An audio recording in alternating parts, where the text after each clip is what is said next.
Hi everyone, स्वागत करती हूँ आप सभी का आज के इस बहुत इंपॉर्टेंट वीडियो में। आज के वीडियो में मैं आप लोगों के साथ में डिस्कस करने वाली हूँ केवीएस एग्जामिनेशन को लेकर, जिसका नोटिफिकेशन आप लोगों के सामने सर्कुलेट हो रहा है।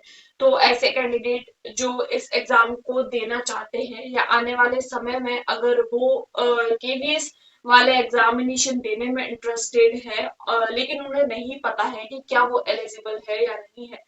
So in this video, we are going to talk about eligibility criteria in the KVS examination, so that अगर आप लोग फर्स्ट टाइम इस वीडियो को देख रहे हैं या फिर अगर आप ऐसे कैंडिडेट हैं जो अभी जिन्होंने बीएड किया है या फिर सीटेट का एग्जाम किया है और वो इंटरेस्टेड है आगे आने वाले समय में, सो आप लोग देख सकते हैं अपने एलिजिबिलिटी क्राइटेरिया का कि क्या आप लोग भी इस परीक्षा के लिए एलिजिबल होते हैं या नहीं होते हैं।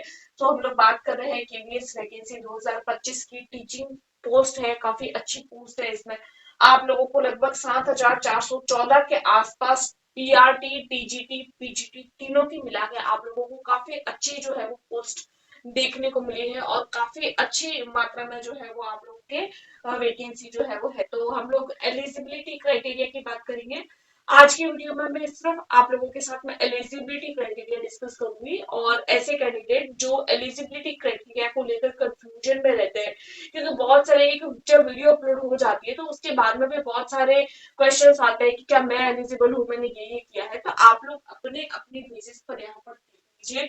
आप लोगों को पीआरटी का एग्जाम देना है, टीजीटी का देना है, पीजीटी का देना है, ये देख लीजिए। इसके बाद में मैं आप लोगों के साथ में जो है वो पीजीटी टीजीटी जो है वो टीजीटी एग्जामिनेशन को मैं आप लोगों के जो सब्जेक्ट है उसको लेकर भी मैं सेपरेट आप लोगों के साथ में वीडियो बनाऊंगी।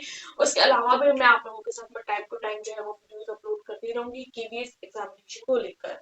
तो हम लोग बात कर रहे हैं एलिजिबिलिटी क्राइटेरिया। देखिए, अगर आप लोग पीआरटी का एग्जाम देना चाहते हैं तो सबसे पहली बात आप लोगों के पास में 12th होनी चाहिए विथ 50%। उसके अलावा अगर आप लोगों ने डीएलएड किया है तो 50% के साथ में तो आप लोग एलिजिबल है। अगर आप लोगों ने 12th के साथ में डीएलएड किया है तो भी एलिजिबल है।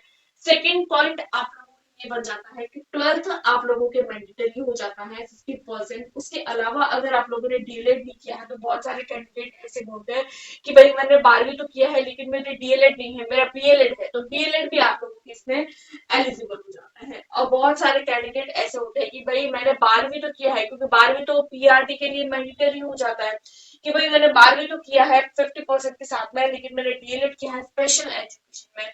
तो अगर आप लोगों ने 12th किया है उसी के साथ अगर आप लोगों ने डीएलएड किया है, बीएलएड किया है या फिर स्पेशल एजुकेशन किया है, तीनों नहीं चाहिए, तीनों में से कोई एक चाहिए। अगर तीनों में से अगर आप लोगों ने एक भी किया है 50% के साथ में, so you can eligible for KVS PRT examination.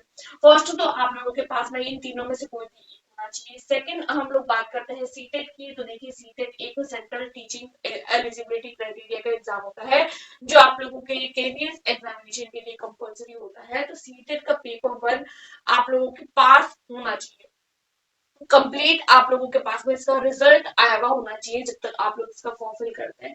As की बात करें तो अगर आप लोग जनरल कैटेगरी से है तो आप लोगों को 30 जो है वो एज यानी 30 एज तक मैक्सिमम एज लिमिट जो है वो 30 की है। एससी एसटी कैटेगरी से है तो 35 और ओबीसी की 33।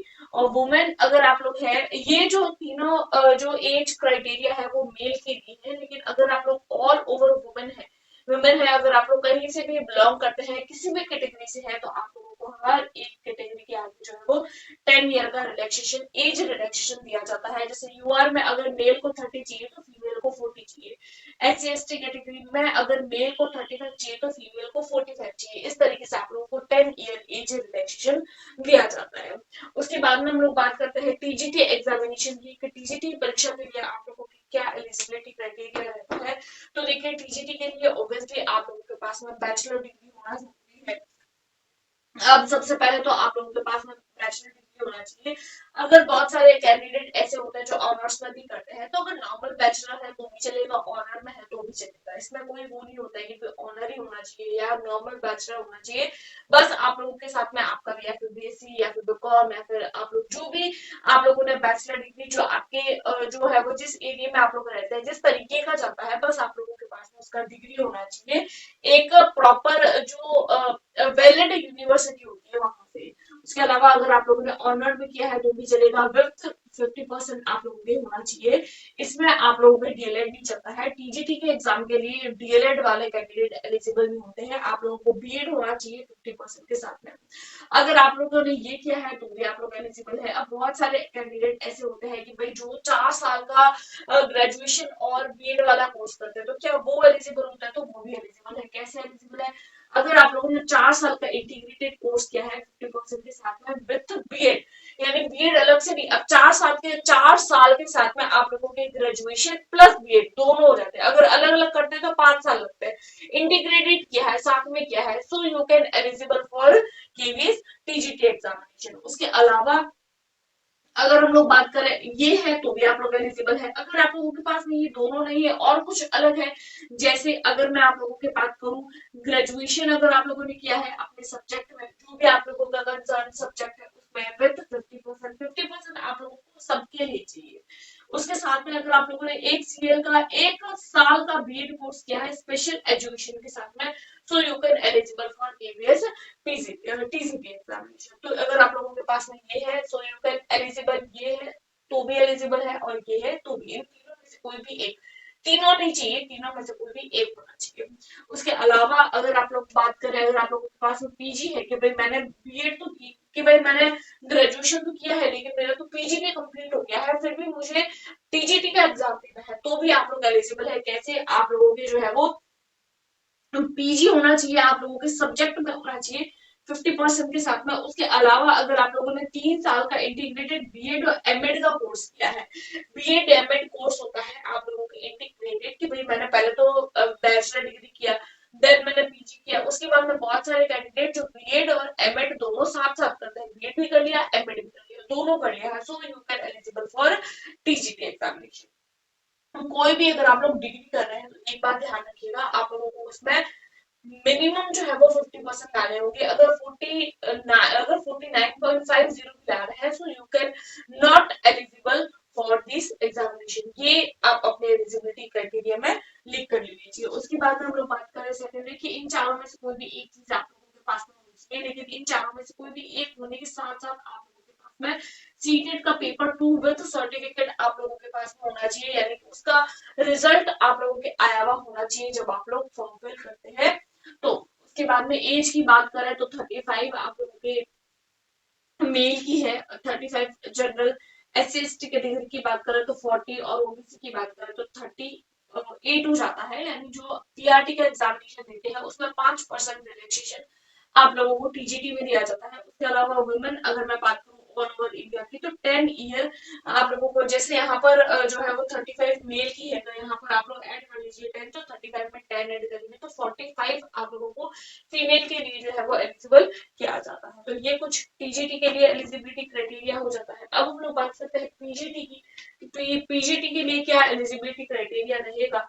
तो मास्टर डिग्री, भाई पीजीटी है पोस्ट ग्रेजुएशन, ऑब्वियसली आप लोगों के पास में होनी चाहिए, मास्टर डिग्री होना चाहिए, 50% एग्रीगेट होना चाहिए। एग्रीगेट का मतलब है कि ऑल ओवर जो आप लोगों के सम होता है दोनों ईयर का मिला के, वो आप लोगों की कंप्लीट जो है वो 50% होना चाहिए। उसके अलावा अगर आप लोगों ने इंटीग्रेटेड पीजी का डिग्री किया है तो वो भी आप लोग एलिजिबल हो जाते हैं। इंटीग्रेटेड कोर्स है या अलग से किया है, ऑर्डर में किया है, कैसे भी किया है, स्पेशल एजुकेशन है, तो यू कैन एलिजिबल।